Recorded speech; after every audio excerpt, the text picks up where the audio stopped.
All right, turning now to another Fox News alert. The State Department issuing a travel advisory for U.S. citizens in Iran.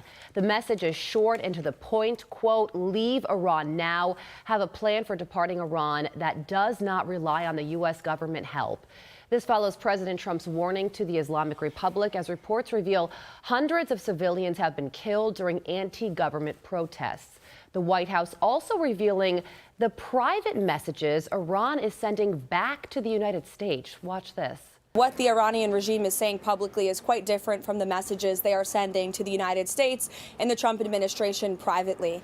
President Trump, as for him, he has always expressed that diplomacy is the first option, always has been, always will be. However, he is unafraid to use the lethal force and might of the United States military if and when he deems that necessary. And nobody knows that better than the Iranian regime.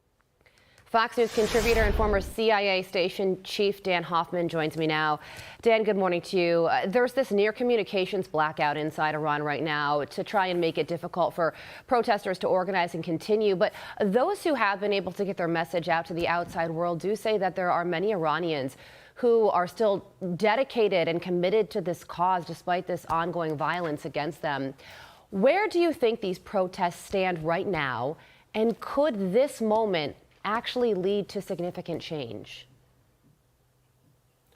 Yeah, I think the Iranian regime is under more threat right now domestically than they ever have been before. I think that's reflected in the outreach on the part of the Ayatollah to the United States for some negotiations, potentially about the nuclear program. Iran knows that their economy is in free fall. They're suffering from a shortage of water. All of those things have fueled these protests, and it threatens Iran's regime. And so what they want is to negotiate and put an end to those sanctions. I think the Trump administration will certainly listen. It's a good opportunity for us to collect information on how bad things are inside Iran.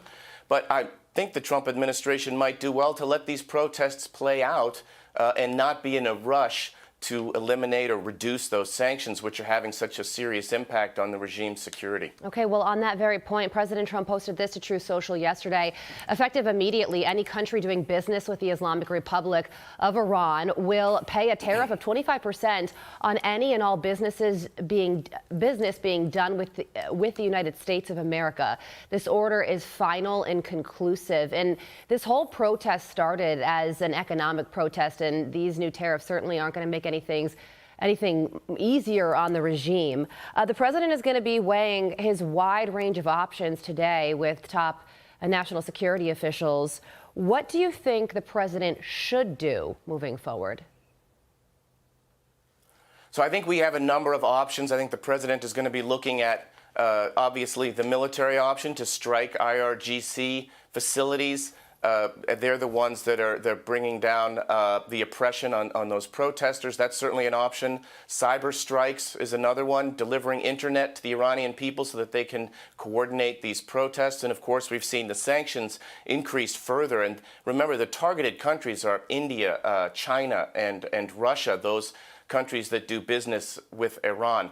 I'm sure that the president is going to be receiving an intelligence briefing from Director CIA Ratcliffe on exactly where these pain points are and how the CIA might assess Iran would react, the impact on domestic unrest inside the country. Lots of very heavy, weighty decisions for the administration today. The president will have his team around him to try to make the best decisions possible. There's this horrific report, albeit unconfirmed, but also it would be unsurprising, of a 26-year-old Iranian who is set to be hanged later today. It would be the first public execution of this round of protesting. I mean, the resolve of people who are willing to die for a cause that they may not see come to fruition is awe-inspiring. What would real change, Dan, in the country of Iran mean for the Middle East and also for Americans here at home who are watching right now? Well, I think for the United States, look, we've tried for years to change Iran's behavior. The Obama administration did that with the JCPOA, failed nuclear agreement. We've tried to influence Iran's behavior in the region with their support to proxy terrorists, their ballistic missile program, their nuclear program.